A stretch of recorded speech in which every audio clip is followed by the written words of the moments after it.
আসসালামু আলাইকুম। আজকে আপনাদেরকে দেখাবো আর কি পুকুরে সরিষার খৈল কিভাবে আর কি ছিটায় দেওয়া হয়।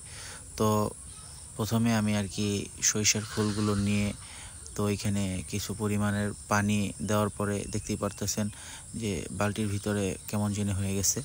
তো ভিজিয়ে রাখছি, রাখার পরে রাত্রে যখন আবার একটু চেক করতে গেলাম তখন দেখলাম আমার পানির দেওয়ার পরিমাণটা একটু কম হয়ে গেছে। তো তখন আমি আরও কিছু পরিমাণের পানি ওইটার সাথে আর কি অ্যাড করে তারপর ভালোভাবে নাড়াচাড়া করে আর কি ঢেকে রাখছি। ঢেকে রাখার পরে সকালবেলা দেখলাম যে হ্যাঁ ঠিক আছে, সব কিছু ঠিকঠাক মতনই হয়েছে।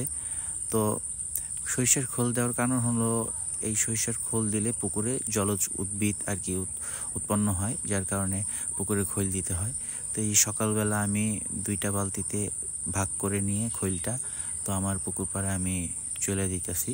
তো ওইখানে যাওয়ার পরে আমি আরও কিছু পরিমাণ ওইখানে পানি অ্যাড করব।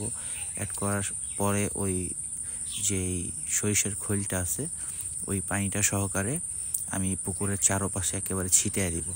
তো পুকুরের চারপাশে ছিটিয়ে দেওয়ার কারণ হলো এই সরিষার খোল পুকুরে দিলে আর কি মাছের এক্সট্রা যে খাবারের যে চাহিদাটা আছে ওইটা আর কি মিটায়। যেমন দেখা গেছে অনেক ধরনের মাছ আছে ওরা শ্যাওলা খেতে পছন্দ করে।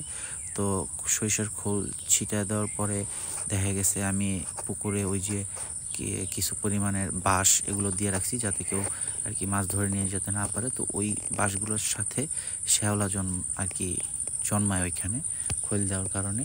তো এই শ্যাওলাগুলো আবার কিছু জাতের মাছ আছে, হ্যাঁ ওই মাছগুলো এগুলো আবার খেতে পছন্দ করে। এই ক্ষেত্রে দেখা গেছে খাবারের খরচটাও একটু পরিমাণের কম হয়। এবং যারা এই পুকুরে মাছ চাষ করে থাকেন তারা সকলেই আর কি পুকুরে খৈল ব্যবহার করে থাকেন।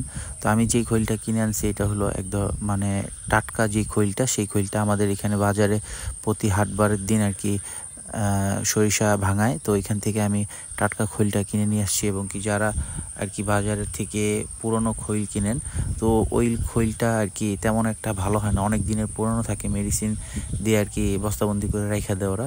তো আমি আর কি প্রথমে ওই খৈলটা ব্যবহার করছিলাম অল্প পরিমাণে, দেখলাম যে ওই খৈলটা আর কি বেশি একটা ভালো না। তারপরে আমি বাজার থেকে আর কি যেই টাটকা খৈলটা আমাদের বাজারে পাওয়া যায় তো ওই খৈলটাই আমি কিনে নিয়ে আসছি। এবং ভেজানোর পরে দেখলাম যে হ্যাঁ ঠিক আছে, প্রায় পরের দিনের মধ্যেই আর কি আমার পুকুরে শ্যাওলা আর কি আইসা পড়ছে উপরে।